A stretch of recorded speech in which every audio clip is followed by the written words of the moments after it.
Welcome back, Physics 30. This is the third booklet in the Work and Power section.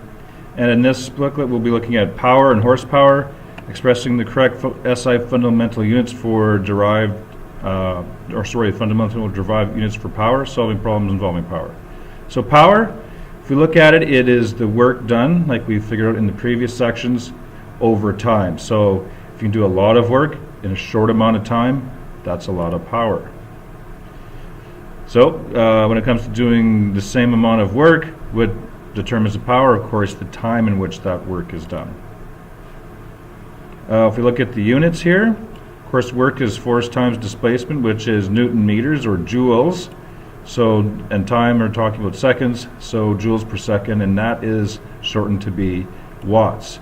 And of course, there's also the old unit of measuring power, which is horsepower, which is 747 watts. So typical units of power: a 100-watt light bulb, of course, is 100 watts. Toaster would be around 1,000 watts of power. Kettle 1,500. Dryer 4,000. Oven element 8,000. Sewing machine 100 watts, etc. What must you be careful to do about when comparing power? Be careful with the units here, because work we use W. Power, I like to write it out in terms of watts, because if you just write 100 W, is that work, is it power? You don't really know, so be careful with that. I usually just write up the whole unit of watts, just so we don't get confused there with the W's. So how much power does a crane develop?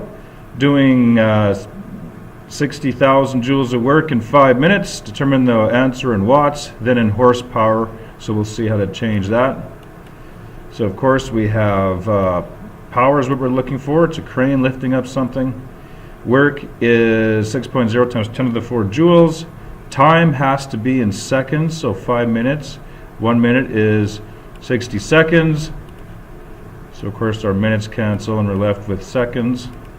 300. So P equals W over T. 6.0 times 10 to the 4 over 300. And we get 200 joules per second. Put a line over that second zero because there's two sig figs. So 200 joules per second, or 200 watts. To convert into horsepower, 1 horsepower is equivalent to 746 watts. So the amount of work, the power that an average horse would do, 0.27 horsepower. Okay, if we look at this one, how long does it take in kilowatts electric motor to do 7.5 times 10 to the 4 joules of work? So we're looking for time in this one, and our kilowatt measurement. So we use kilowatts if we have a fairly big device. Electric motor would generate a lot of watts, so it's usually measured in kilowatts. Of course, 1 kilowatt is 1,000 watts, just like 1 kilometer is 1,000 meters with that. So 2,500 watts. My work is 7.5 times 10 to the 4. So if we look at that, P equals W over T. If we interchange the T and the P, the equation is rearranged to solve for T. So 7.5 times 10 to the 4 divided by 2,500, we get 30 seconds.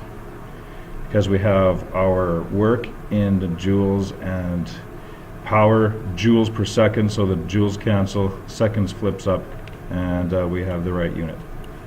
How much work can a 500-watt electric mixer do in 2.5 minutes? So we're looking for W. So be careful, or see the W. I should have wrote out watts so we could be clear that we're not talking about work, it's power.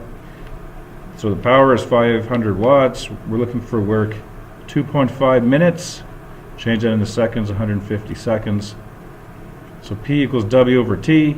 I'm solving for W, so multiply each side by T. It becomes W is equal to T times P, 75,000 joules. Okay. Now, if we look at this, how much power is developed by a 50-kilogram girl running up a 3-meter vertical high flight of stairs in 2.5 seconds? Determine the answer in watts and then horsepower. Now, I want you to star this because the horsepower lab you're going to be doing is going to be using a similar calculation. The work that she's doing is, since she's going up vertically on stairs, it's against her own body weight. So Fg equals mg, we know. And of course, work is equal to force times displacement. So when I'm looking for this equation, power is equal to work over time. The work is force times displacement. And of course, the force that this girl is exerting is against her own body weight. So that force is actually Fg, and Fg, of course, is mass times gravitational acceleration. So you can see how this equation changes if we're doing work vertically. So her mass 50 times gravitational 9.8. Just use the positive part of it. Don't write it as negative because we're going against it. Through the vertical height, 3 meters, time 2.5. So we get 588 watts. To figure out how many horsepower that is, how many horses, 588 multiplied by 1 horsepower over 746 watts. So she can exert 0.788 horsepower for power. So she's a little bit more than 3/4 horse. And then how long will it take the girl in the previous question to run up a flight of stairs that are 4.5 meters high if she maintains the same power? If she has the same power, looking for time here, of course, just interchange the P and the T.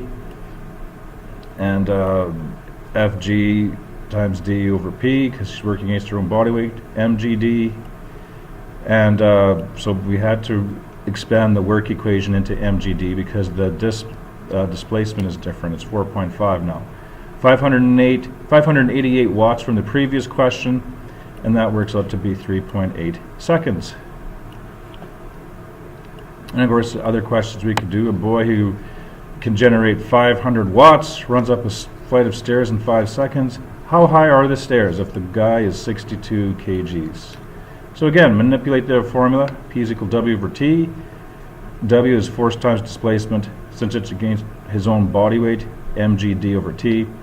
We are looking for D, so multiply each side by T, and we get PT equals mgd, and of course solving for D, divided by mg, divided by mg. And the equation gets manipulated into this, rearranged. So 500 times 5 over 62 times 9.8, so that works out to be 4.1 liters. Other units for work we could, besides joules, what are 2 other units that could be used to describe work? So power equals work over time. If I rearrange this to solve for work, work is equal to power times time. Power, of course, is watts. Time is seconds. Watts, seconds. And of course, if we're talking about big appliances such as washers, dryers, fridges, sometimes we're talking about kilowatts, hours. Kilowatt hours. You may have seen that unit on the sticker on your dryer. And